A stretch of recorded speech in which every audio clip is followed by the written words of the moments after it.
of fame and fortune, he realized it was all a lie. Hollywood sold Jim Carrey the dream. You're gonna be a big star. This next opportunity is going to be your breakout moment. He became addicted to this and spent half of his life failing to develop a successful career. He was desperate for the acceptance and approval of others who were willing to discard him whenever they pleased. Yet through the power of divine intervention or just pure talent, he finally made it. He made classic films in multiple genres, generating billions of dollars and inspiring people all over the world, and yet he felt empty, alone, lacking purpose and identity. And once the Hollywood facade veered its ugly head, Carrey did not run away. Instead, he used his platform to Jim Carrey really put on a facade that Hollywood just didn't understand.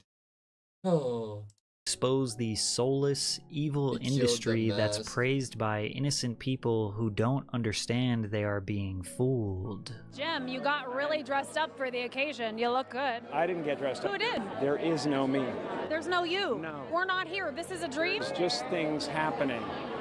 And there are clusters of tetrahedrons moving around together. Okay. Yeah. So what's happening in our world right now? It's not our world. None of this is real? Nope. So you're just passing We don't through. matter. We don't matter. The first time Jim Carrey experienced failure was when he was 15 at the Toronto comedy club Yuck Yucks. I stood up there and I did this horrible, corny act. Halfway through it, they started playing the soundtrack of Jesus Christ Superstar, saying, "Crucify him, crucify him, crucify him." Mark got on the microphone backstage and went, "Totally boring. Totally boring." I was 15. I got no leeway for that at all. His first time on stage was so traumatic, it's surprising. Bruh. What the? I haven't seen Patrick look like this before with the beard and the hair. Why he kinda... Carrey didn't quit comedy altogether. The only reason he took a 2-year break was because his family was so poor they could not afford to invest in his dream. The family of 4 lived in a Volkswagen van near Burlington, Canada. Jim and his brother John also spent months living in a tent in the Charles Daly... Their parents were not creative. Jim and John. Park on Lake Ontario. But Jim soon overcame his fears and returned back to the stage in 1979. The 17-year-old quickly transitioned from open mics to regular paid shows. In addition to growing in popularity, Carrey attempted to break into the industry by auditioning to be a cast member for the 1980-1981 season of NBC's Saturday Night Live. Unfortunately, SNL's executive producer selected Charles Rocket over Carrey. Facing failure once again, Carrey continued performing stand-up across Toronto and the surrounding towns. The reason why some people rejected Jim's comedy early on was because, well, there wasn't really much comedy in it. He was merely an impressionist. He could mimic and resemble famous people or characters. His act didn't have transition jokes or stories, just impression after impression. Could you imagine the Fonz hosting a cooking show? Hey, right, you take your pot and you put it on the stove like this. First you fill it with water like this. Alright, you follow me so far? Luckily for Jim, there was someone very powerful out there who did believe in him. Writer for the Toronto Star, Bruce Blackadar, raved about Carrey, calling him a genuine star coming to life. Carrey receiving significant mainstream media coverage for the first time ignited the much-needed momentum in his career. The review increased demand for his impressionist stand-up act throughout the country. In April of 1981, he appeared in an episode of the television stand-up show An Evening at the Improv. That summer, he landed his first acting role in Introducing Janet, a made-for-TV movie that premiered in September 1981 on the CBC and drew more than 1 million viewers for its first airing in Canada. As he continued to perform in comedy clubs nationwide, comedian Rodney Dangerfield took notice and signed him to open his tour. By December of 1981, Carrey was a well-known comic in Canada. I mean, I don't think everyone has that mobility, that flexibility. Chad, I mean, was Jim Carrey fine back in the day? Have you ever thought about that? Not well. I guess it's because I'm tremendously vain and I stand in the mirror a lot. What about Sylvester Stallone? Hey yo, how you do? Hey, you're gonna go out with me, Mickey. I mean, if you don't, I'm gonna break your legs. You know what I mean? I'll go. Okay, alright. But every time Jim took one step forward in his career, his momentum would come to a screeching halt. And I don't mean to bring the momentum of this video to a screeching halt, but I do have to tell you about today's sponsor.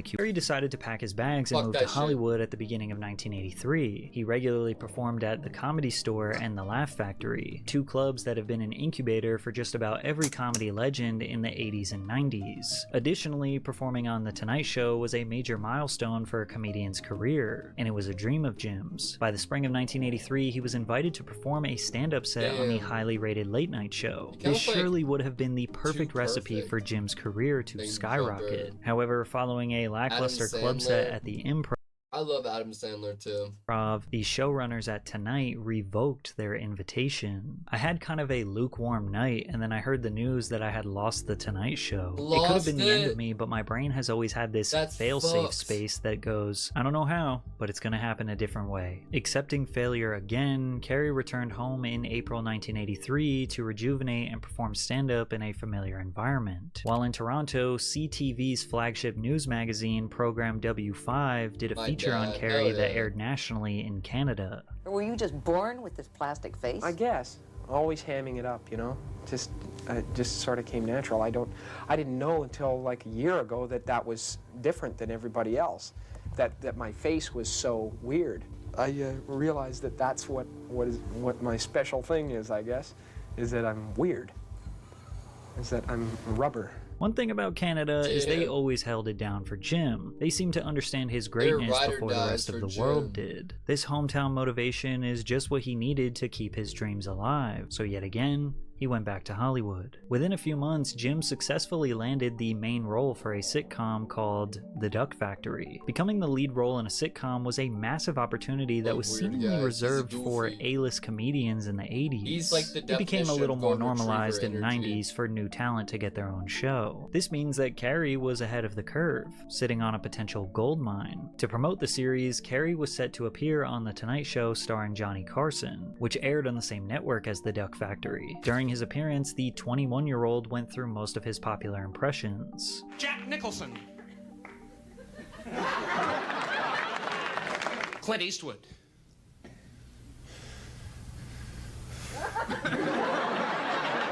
E.T. the Extraterrestrial.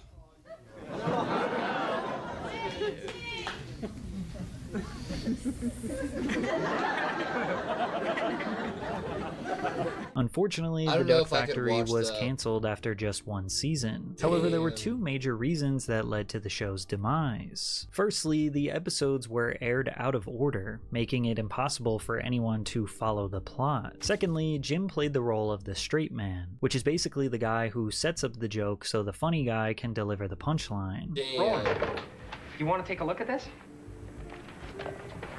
Marty's script? Pass. It's really not as bad as you'd think. I've heard the same thing said about raw fish, but I wouldn't want to try that either. Although Carrey was the main character, they seemingly didn't play to his strengths. He never got the funny lines, and therefore the audience didn't really build a relationship with him. But still, Jim knew there was something around the corner from him. He finally got a taste of that Hollywood dream, and he could not subside. This was his destiny. I used to open my arms. I used to sit up there, you know, and open my arms and imagine a giant funnel of gifts would come right into from the universe. Yes. Honest to God, you could, you know, cut to me there. I'm like this, and if nothing else, it made me feel more positive about where I was. I drove down from Mulholland Drive every night, you know, that I went up there, feeling that I was one of the biggest actors in Hollywood. I was doing wonderful work that made people happy. I was, you know, I owned all that. Bro, that's my fucking, you know, I guess, you know, what I own when you think about it is my faith. He decided to audition for Saturday Night Live again, this time ahead of the show's 1985-86 season, during which returning executive producer Lorne Michaels sought to hire an all-new cast. 5 years after his previous SNL audition, 23-year-old Jim Carrey was rejected again. He never even got the opportunity to audition his material in front of Lorne Michaels because the producers and senior writers just assumed he wouldn't like it. But unlike his previous SNL rejection, Carrey was starting to establish a career for himself, and he did have something to fall back on. Once Bitten was a film released months after his SNL audition. However, it drowned in negative reviews while underperforming at the box office. After returning to the comedy club circuit with Impressions, Carrey made his third attempt at landing a spot on SNL in the fall of 1986. Unfortunately, he was rejected for the third and final time. The reason he tried so hard to land SNL is because it would have given him that legitimacy he needed as a comedian. Not to mention, he would have also perfectly fit into their sketch comedy format. But many people didn't think Jim Carrey was that funny. Some didn't even consider him a comedian because, well, he didn't really tell jokes. Combine that with the fact that his movies and TV roles were failing, and maybe that was an indication that he just wasn't going to be the Hollywood star that he and the people of Canada thought he would be. Or maybe it's because he wasn't being promoted in the right way or cast in the right roles. Perhaps Jim Carrey just didn't fit the mold that a comedian or actor in the 80s was supposed to be. The 80s, but I never make it in the normal ways. So It's always the side window or the basement window or something like that. Same was, you know, it's been true all the way along. Was it a tremendous defeat for you when you go and audition for Saturday Night Live? Because you were on it. Listen, no, you did impressions. I have a psychotic belief system that goes, you know, something magical is going to happen. I don't know how it's going to happen, but if there's no way in, a new way will be created, kind of thing.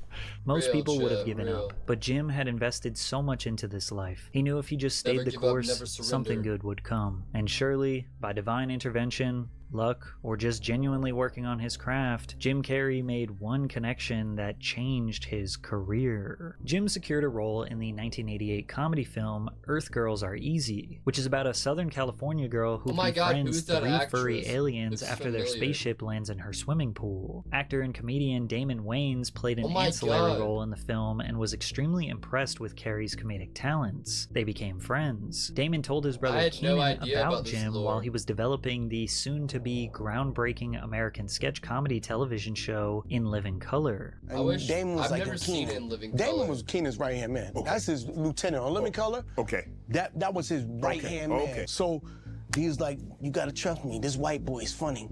He's like silly putty. He twists himself up. He could suck his own if he tried. This white boy crazy. Have you seen that film? No. Keenan was like, okay, let me see him. At a time when most sketch comedy shows were dominated by white performers, In Living Color stood out by centering Black and Latino talent, using humor to tackle issues like race, inequality, and stereotypes head on. The show broke barriers by featuring skits that blended sharp social commentary with slapstick and absurd humor, often mocking political figures, celebrities, and cultural trends in ways that were both provocative and hilarious. Carrey was a key member on In Living Color, where he became known for his wild physical comedy and over-the-top character portrayals. As one of the few white cast members, he stood out for his high-energy performances and fearless commitment to outlandish roles, which showcased his talent for slapstick and exaggerated facial expressions. Wow, a real fireman! That's right, princess. Say, I sure have a beautiful family here. Why, thank you, Fire Marshal Bill. Now, how can we help you? Well, it's National Fire Safety Week. I've been going door to door looking for fire hazards. Mind if I give your place a little inspection? Carrey's role on In Living Color is exactly what he needed to prove to Hollywood that he could be a star. From there, he secured a lead role in a major Hollywood production, Ace Ventura, Pet Detective, which grossed $107 million worldwide. He finally did it. All his hard work paid off. He finally proved himself to Hollywood. And unlike all of his previous success, his momentum was not about to slow down. Jim Carrey was about to take over the 90s and become one of the greatest physical comedian actors in entertainment history. Warner immediately paid him $5 million to reprise Who's better, though, between these two? Jim Carrey or Will Ferrell? If we had to sacrifice one to stop a volcano from erupting, and you had to throw away all their media and content with them, you keeping Jim Carrey or Will Ferrell? Night Angelic. Oh, you're not going to bed? I'm glad you're having a 10 out of 10 night. his role as Ace Ventura. While filming The Mask, New Line Cinema offered Carrey $7 million to make a sequel and paid him $7 million to appear in Dumb and Dumber. At the time, it may have seemed unwise to offer Carrey such a large amount of money for a new talent. However, any skepticism regarding Carrey's ability to fill movie theater seats was laid to rest following the 1994 release of The Mask, a comedy film that follows Stanley Ipkiss, a mild-mannered, unlucky-in-love bank clerk who discovers a magical mask that transforms him into a superhuman trickster with cartoonish abilities. The mask amplifies Stanley's hidden desire and confidence, turning him into a green-faced, wild, and unstoppable character with exaggerated powers reminiscent of classic animated characters. The Mask was a critical and commercial success, grossing over $350 million worldwide. 5 months after The Mask, New Line Cinema released Dumb and Dumber, the buddy comedy film Carrey starred in alongside Jeff Daniels. Nicolas Cage was set to be Carrey's co-star, but his team could not negotiate a $2 million increase fee. The company was reluctant to hire Daniels due to his limited comedic experience, but the writers and Carrey vocalized their support for him. New Line Cinema offered a low salary of just $50,000, hoping that Daniels would turn it down, but he accepted. Meanwhile, his co-star Jim Carrey was paid $7 million. I can't feel my fingers anymore, Lloyd. They're numb. Ooh. Maybe you should wear these extra gloves. My hands are starting to get sweaty. The film was another commercial home run for Jim, grossing over $247 million worldwide against a budget of just $17 million. The stupid humor and quotable lines, driven by the outrageous antics of its lead characters, produced a classic. The following year, Carrey appeared as the Riddler in the 1995 superhero film Batman Forever. True to Jim's signature comedic style, his version of the Riddler was manic, flamboyant, and full of over-the-top antics, which contrasted with the darker, more subdued villains typically seen in the Batman universe. He brought a vibrant, almost cartoonish quality to the character. While some critics felt his performance leaned too much into comedy, others appreciated the unpredictable and zany energy he brought to the role. Carrey's contribution helped the film gross over $336 million worldwide, becoming the 6th highest grossing film of 1995. Carrey was undoubtedly one of the biggest draws in Hollywood throughout the 90s, and became the first actor to be paid $20 million for a role, and that was to star in the dark comedy The Cable Guy. He was among the top ranks of A-listers, alongside Arnold Schwarzenegger, Harrison Ford, and Sylvester Stallone. You were the first one to get a $20 million movie, right? That's what they say. I mean, you had to feel good. You know, the weirdest thing is that I have never worried about money. Never. Very good. Ever. And so I just it never no, been maybe driving it's because force? I went there and I lived that way and realized that we lived on the road in a van for a while after we were in the worst jobs of our lives, and we were making money, and we decided to quit because we were turning into monsters. We lived in a van and we're happier than we had ever been. And I guess that taught me that to trust the universe. Carrey's historic payday became a frequent talking point whenever the actor was mentioned. In June of 1995, Variety wrote the headline, "H. Wood finds $20 million tab for Carrey playing scary." And Entertainment Weekly wrote, "You'd be smiling too if you just got paid $20 million. Although he was just 2 years into his Hollywood boom, he was a little confused. Why did they care so much about the money? Why couldn't they just talk about the art, or his roles, or his acting?" His movie, The Cable Guy, was considered a box office flop. Jim was not playing the role of a lovable goof, but rather an unsavory, insidious psychopath. Critics seemingly were harsher on this movie because of all the hype surrounding his $20 million payday. They used this film to basically denounce his worth in Hollywood, but he felt it was important for him to expand and take creative risks. I certainly don't want to play it safe my whole life. I don't want to. I think the danger is that you start patronizing your audience. You start to try to see, okay, well, this worked, so I better stick with this. And then no growth happens at all. And whether something is a success or not, you have to take the chance of losing a few people.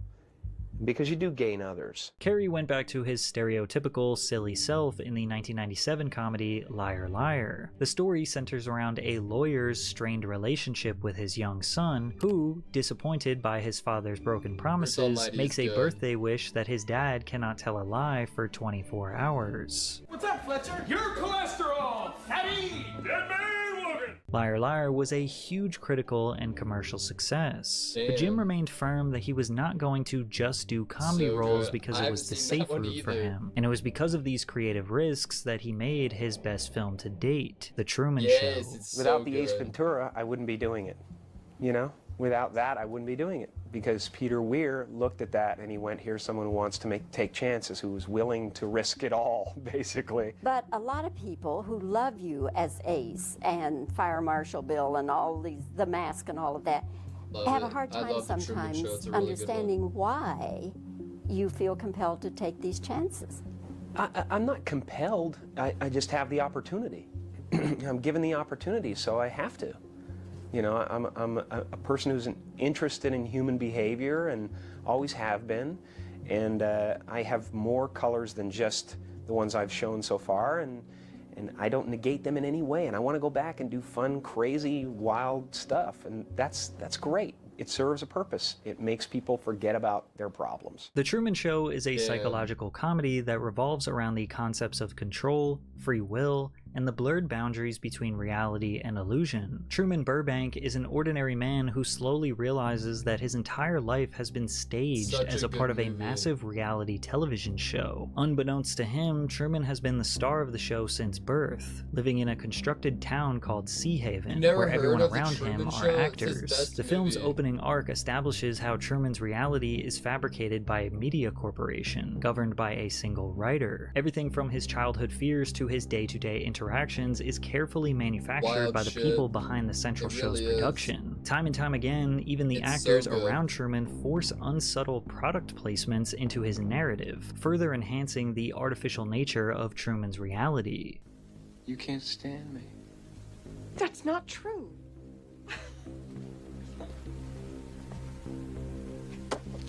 Why don't you let me fix you some of this new Mococo drink? All natural cocoa beans from the upper slopes of Mountain Nicaragua, no artificial sweeteners. What the hell are you talking about? Who are you talking to? I've tasted other cocos. This is the best. Much like Truman, Carrey and his Hollywood peers can become puppets to the entertainment industry due to the influence of powerful studios, agents, producers, and executives who prioritize profits over artistic expression. These industry forces often dictate the types of roles these actors take on and the way they are marketed to the public.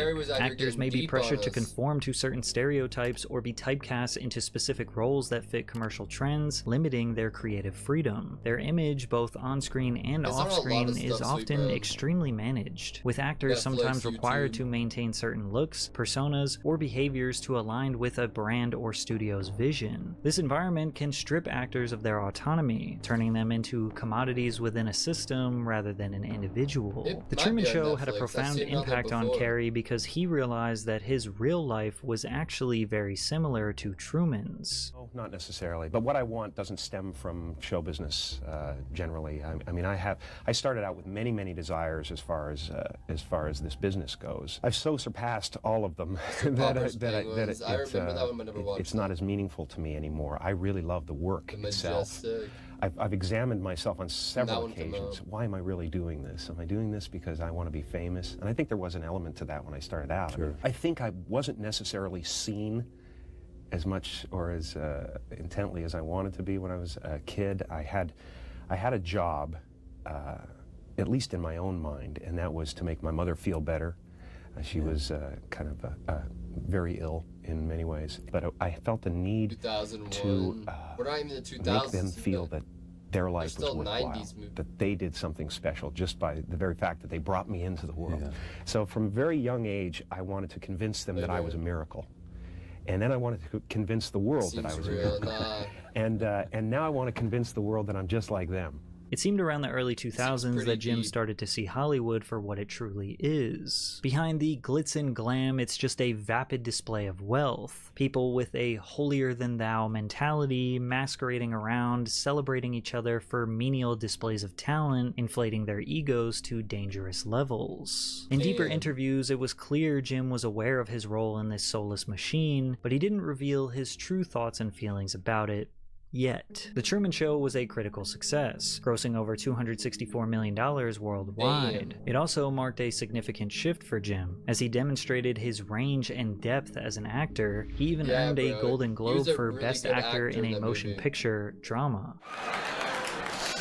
No, thank you very much, Hollywood Foreign Press. I will really love this. I'll enjoy it so much, right down to the chewy chocolate center. Unfortunately, what should have been the start of a string of experimental projects for Carrey never occurred, as the comedian retreated back to his comfort zone. Entering the 2000s, Carrey continued appearing in comedy blockbusters like Me, Myself, and Irene, How the Grinch Stole Christmas, and Bruce Almighty. He even reintroduced himself to a new generation of children through films like Lemony Snicket's A Series of Unfortunate... Wait, Jim Carrey was in that? I love the Lemony Snicket Series of Unfortunate Event books. What up, Unc?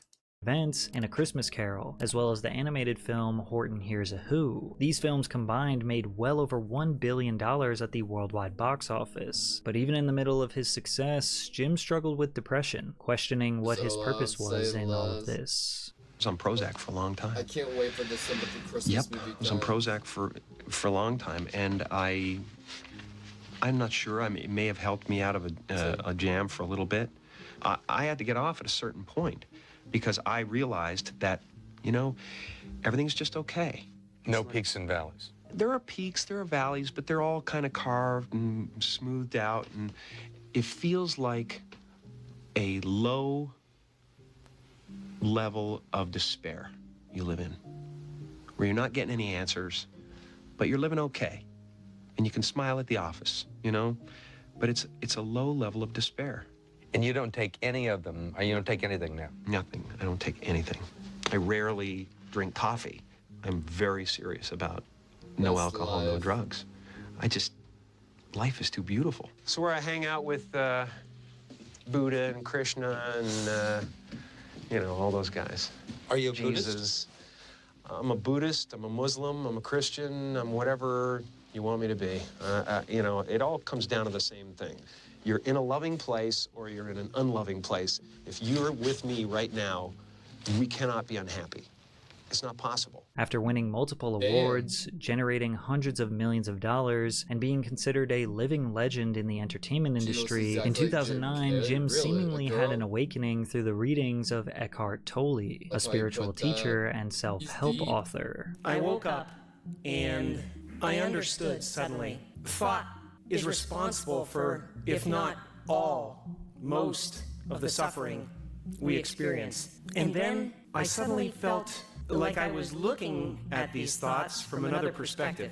And I wondered, who is it that's aware that I'm thinking? I was thrown into this expansive, amazing feeling of freedom from myself, from my problems. I saw that I was bigger than what I do. I was bigger than my body. I was everything and everyone. Ever since that day, I've been trying to get back there. Mushrooms. Jim also gave a profound speech to the graduating class of Maharishi University of Management. When I was about 28, after a decade as a professional comedian, I realized one night in LA that the purpose of my life had always been to free people from concern, just like my dad. And when I realized this, I dubbed my new devotion the Church of Freedom from Concern. And I dedicated myself to that ministry. What's yours? How will you serve the world? What do they need that your talent can provide? That's all you have to figure out. As someone who's done what you're about to go and do, I can tell you from experience, the effect you have on others is the most valuable currency there is. Everything you gain in life will rot and fall apart, and all that will be left of you is what was in your heart. My choosing to free people from concern got me to the top of a mountain. Look where I am. Look what I get to do. I did something that made people present their best selves to me wherever I go. I am at the top of the mountain, and I was, and the The only one I hadn't freed was myself. And that's when my search for identity deepened. I wondered who I'd be without my fame. Who would I be if I said things that people didn't want to hear? That peace that we're after lies somewhere beyond personality. Damn. Beyond the perception of others, beyond invention and disguise, Bro's making me even rethink beyond my effort life. itself. To find real peace, you have to let the armor go. Your need for acceptance can make you invisible in this world. Damn! Don't let anything stand in the way of the light that shines through this form. Risk being seen in all of your glory. Carrey's career took a significant nosedive during the 2010s, with his only notable role being Thomas Popper Jr. in Mr. Popper's Penguins, and the reprisal of his role as Lloyd in Dumb and Dumber 2, which was significantly less successful than its predecessor, both critically and commercially. But while promoting Dumb and Dumber 2, he had a strange appearance on Jimmy Kimmel Live. Is that a gang sign? Have you, Oh, like you don't know what it is. You don't know what that is. I have no idea. You don't know. Jimmy Fallon doesn't know. David Letterman doesn't know. We don't know. All the comics and show business don't know what this is. I'm here tonight to blow the lid off it, to be the whistleblower. I'm sick and tired of the secrets and the lies. It is the secret symbol of the Illuminati, and you're a part of it, and it is the all-mocking tongue. For years now, talk show hosts, people on television, people in sitcoms have been hired by the government to throw you off the track, to distract you, to make you laugh and stuff like that, make you happy and docile so you don't know what's really going on. You know, and they get out there in the woods in a circle naked and they decide these things. You know what they're trying to do? Who? This thing is buzzing. Hold on. They're trying to turn us into, consumer drones of some sort. Hold on, I just got to get this. And yeah. Yeah, listen, I'm in the middle of blowing the lid off some.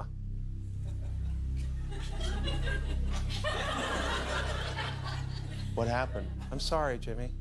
What he was I was saying, temporarily interrupted by just- my iPhone 6 Plus. 5.5 heads-up HD display. I think what I was really trying to say was I think people will enjoy Dumb and Dumber this weekend. There were multiple sources that claimed that they were at the show and that the whole time there was no actual audience laughter, and a laugh track was added in post-production to the video that was uploaded to YouTube. Some people looked at Jim's mockery as brave, that he was potentially exposing the truth and that his life could be in danger. Others dismissed this as an actor who was past his prime and merely trying to do something shocking to promote a movie. But Carrey's public awakening and attacks on Hollywood did not slow down. During his 2016 Golden Globe speech, he was a little sarcastic, but his message was very clear. You know, when I go to sleep at night, I'm not just a guy going to sleep. I'm two-time Golden Globe winner Jim Carrey going to get some well-needed shut-eye. And when I dream, I don't just dream any old dream. No, sir. I dream about being three-time Golden Globe winning actor Jim Carrey, because then I would be enough and I could stop this terrible search for what I know ultimately won't fulfill me. But these are important, these awards.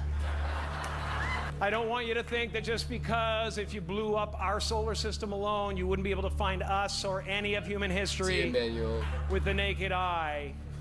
Damn. But from our perspective, this is huge. Coincidentally, at the same time Jim was outwardly speaking about his spiritual awakening and calling out the horrors of Hollywood, he was also in the middle of some pretty dark times, with shocking allegations against him that he could have prevented and allegedly caused the death of his then girlfriend, Katrina White. Carrey had been periodically dating Irish-born makeup artist Katrina White since 2012. In 2013, White married Mark Burton, but continued occasionally seeing Carrey until her untimely untimely death on September 28th, 2015. The Los Angeles County Coroner's Office later ruled White took her own life by overdosing on prescription drugs, including Ambien, propranolol, and Percocet. Katrina often posted on her Instagram subtle hints that she was constantly working on her mental health, posting motivational, spiritual quotes, or self-help messages. She was also a few months into her journey studying Scientology, which, as we learned in my Tom Cruise video, typically begins with someone paying for auditing sessions, which is their version of therapy. On September 19th, 2016, Burton filed a wrongful death lawsuit against Carrey, claiming that he illegally obtained and supplied White with the powerful painkillers that killed her. The lawsuit alleged that Carrey had surveillance cameras on the home where White stayed. Before she was discovered, Carrey's assistant checked the camera and noticed White had not moved from the home for more than 24 hours. After learning of this fact, neither Carrey nor his assistant alerted authorities. The drugs found in White's body all came from 3 pill bottles found near her body bearing the name Arthur King. The suit said that Carrey got the drugs from a doctor who conspired with Carrey to illegally prescribe them to him under the false name of Arthur King. Burton's suit claimed that Carrey also sent a bogus text message to White on September 27th when she was already dead in an attempt to straighten out his story. According to the suit, Carrey's offer to pay for White's funeral in Ireland was merely an effort to paint him as a grieving good guy, as opposed to someone closely involved in her death. But Burton's suit also claimed that Carrey never actually paid for any of the funeral expenses. In response to the lawsuit, Carrey stated, "What a terrible shame. It would be easy for me to get in a back room with this man's lawyer and make this go away. But there are some moments in life when you have to stand up and defend your honor against the evil in this world." The following month, on October 11th, 2016, Katrina White's mother, Bridget Sweetman, sued Carrey for wrongful death and sought damages for violation of the Drug Dealer Liability Act. In court documents obtained by Us Weekly, Sweetman accused Carrey of giving her daughter prescription drugs as well as sexually transmitted diseases and being verbally abusive. Carrey's abuse included, but was not limited to, Carrey giving Miss White 3 STDs without warning her, lying to her about it, dumping her out of concern for saving his own carefully crafted public image, calling her a and shaming her, and then using his high-priced Hollywood lawyers and fixers to intimidate and threaten her in an effort to silence her. Attorneys representing White's family released a 2013 iPad note allegedly sent from White to Carrey. I've heard lots of rumors and things in different ways, different like channels that I kind of believe that like a lot of like these celebrity circles, like celebrity circle of TikTok, the celebrity circle of like YouTubers and Hollywood actors and musicians, like they all kind of have like a circle of like people they're similar to, and they're kind of like that's like the celebrity clique. Apparently they're like all of them have a bunch of STDs and STIs, and it just runs rampant. Because the thing is, they're all famous in their own right, and so like they travel everywhere, they fuck fans and random people who will fuck them, and they fuck each other, and there's just so much STDs and shit in Hollywood. Which in part read, "This is what I want. You gave me HSV and HPV. I want you to apologize for it because you care enough to. I want you to understand that however little a thing seems to you, it ruins a girl's life. Before you, I might not have had very much, but I had respect. I was a happy person. I loved life. I was confident and I felt good in my own skin and was proud of most decisions I made. I met you, you introduced me to cocaine, prostitutes, mental abuse, and disease." However, what I found interesting was that there was another note that looks handwritten that was being spread around. Yet the article was quoting a different note. Like they were displaying this handwritten note as the evidence and saying that this was the iPad note, but then there was a separate iPad note that they were directly quoting, and the two notes are written very similarly, and they contain basically all the same subject matter, but they're not the same. So how could you write an article that says, "In the letter she says blah blah blah," and then display the letter as your evidence where it does not say what you just said it says? Soon after Sweetman filed the lawsuit, the Daily Mail reported that a Mr. Jose Lopez, believed to be an alias used by Carrey, filed an STD test. The test showed Lopez's birth date listed as January 17th, 1962, the same as Carrey, and also showed positive results for both types of herpes, chlamydia, and hepatitis A. The results of Lopez's tests were submitted as evidence by Sweetman's lawyer, Michael Avenatti, who also issued a declaration. Carrey then proceeded to have unprotected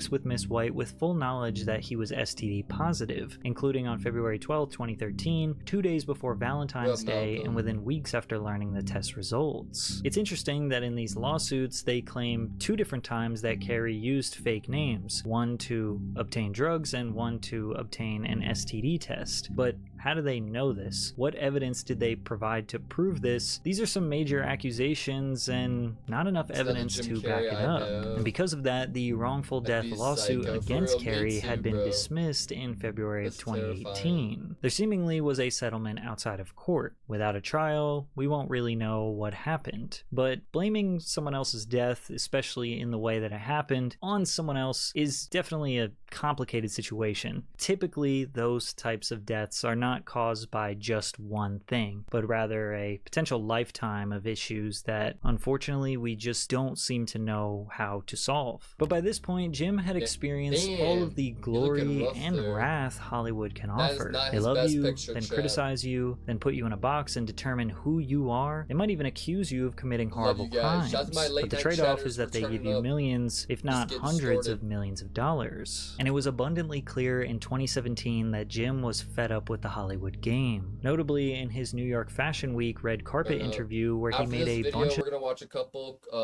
what is it, Life in Color videos, and then we're gonna play some more video games. Of existential philosophical pronouncements. No. I'm doing just fine. I just, you know, there's no meaning to any of this. So I wanted to find the most meaningless thing that I could come to and join, and here I am. They're celebrating. I mean, you got to admit it's completely meaningless. Well, they say they're celebrating icons inside. Celebrating icons, boy, that is just the absolute lowest aiming, you know, possibility that we could come up with. I don't believe in icons. I don't believe in personalities. I believe that peace lies beyond personality, beyond invention and disguise, beyond the red S that you wear on your chest that makes bullets bounce off. I believe that. Bro, he's literally so famous and whatever. He just showed up. He's like, I'm just gonna show up and read this thing I read on Reddit to the millions of people. I'm just gonna go tell them all this shit I saw on the internet. Personalities aren't a thing. We are more like, he's just fucking around, bro. It's deeper than that. I believe we're a field of energy dancing for itself. Jim, you got really dressed up for the occasion. You look good. No, I didn't. Was that an accident? I didn't get dressed up. Who did? There is no me. There's no you. No. We're not here. This is a dream? There's just things happening. And there are clusters of tetrahedrons moving around together. Okay. Yes. So what's happening in our world right now? Because there is a lot of news that actually is relevant that's not that Here's uplifting. the thing. It's not our world. None That's of this the is key. real? Nope. So you're just passing We don't through. matter.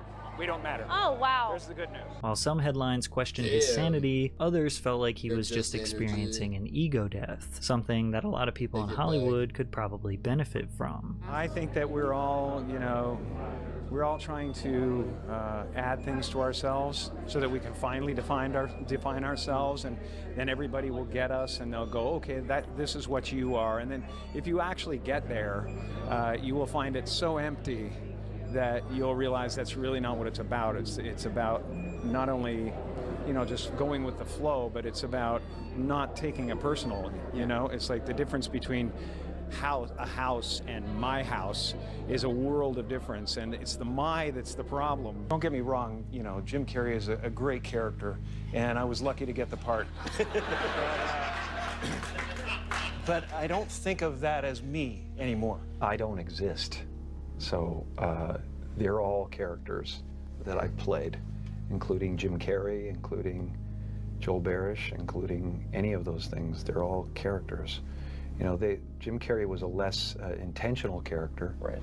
Because I thought I was just building something that people would like, but it was a character, you know. So it's, you know, I played the guy that was free from concern so that people who watched me would be free from concern. Carrey continued to express that his identity to the world is a character, not a real representation of who he actually is. As an actor, you play characters, and if you go deep enough into those characters, you realize your own character is pretty thin to begin with. You suddenly have this separation and go, who's Jim Carrey? oh, he doesn't exist actually. There's just a relative manifestation of consciousness appearing, and someone gave him a name, a religion, a nationality, and he clustered those together into something that's supposed to be a personality, and it doesn't actually exist. None of that stuff, if you drill down, is real. Hollywood will not make you happy. A career or a dream job will not make you happy. But you shouldn't let that disappoint you. Instead, let it free you of the constraints and the pressures that you or society have put on yourself. What you do is not who you are. Nothing's real. So you might as well try as hard as you can to do something that you actually love, not because you're searching for an identity or a purpose, but simply because it's a little easier than doing something you hate. And instead, let your friends, family, food, nature, and God determine your happiness. I feel like, and this is something you might never hear another celebrity say as long as time exists, I have enough. I've done enough. I am enough. Damn. That's awesome. We need to watch this one. The cheek-to-cheek the smile Real American combined. Psycho, Tom Cruise. Gotta watch that one some other time.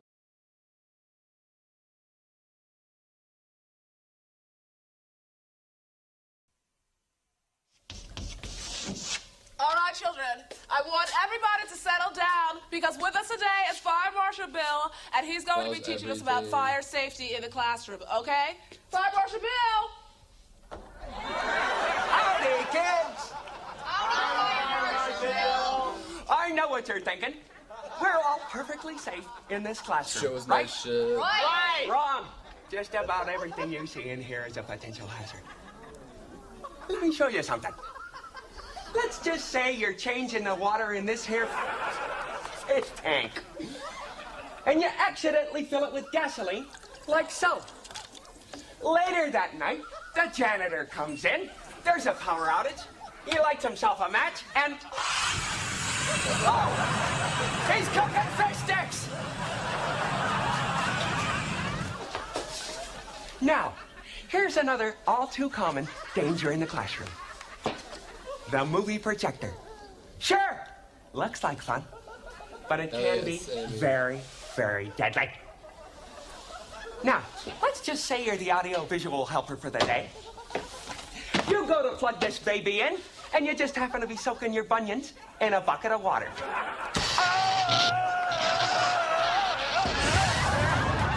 my gosh, I hope he's okay!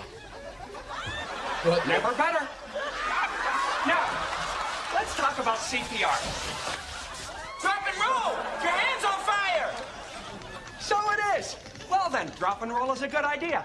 But suppose you got a handful of thumbtacks and you accidentally roll over them like so. Now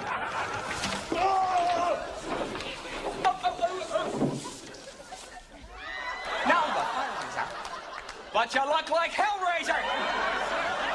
Say, you kids did a nifty job on this mural. Shall we study its basic elements? You've got paper and you've got paint. A deadly combination! Let me show you.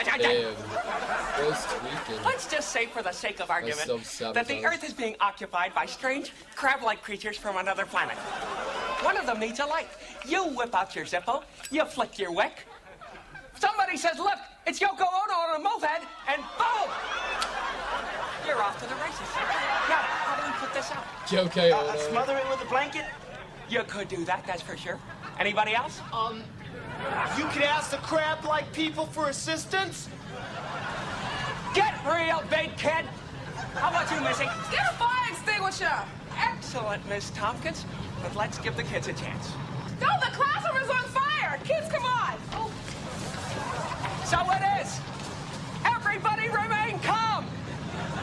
I am a fire marshal! By the way, what's on the other side of this wall?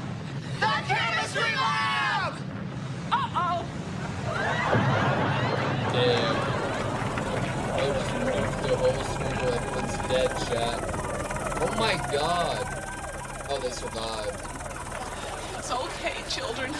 All the kids have been accounted for. Our school is gone! When will they ever learn?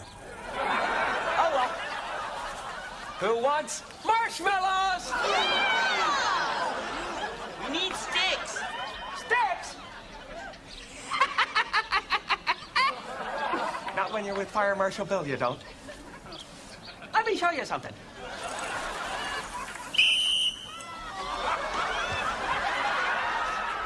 What the fuck? Laugh track shows? No, for real, bro. For real.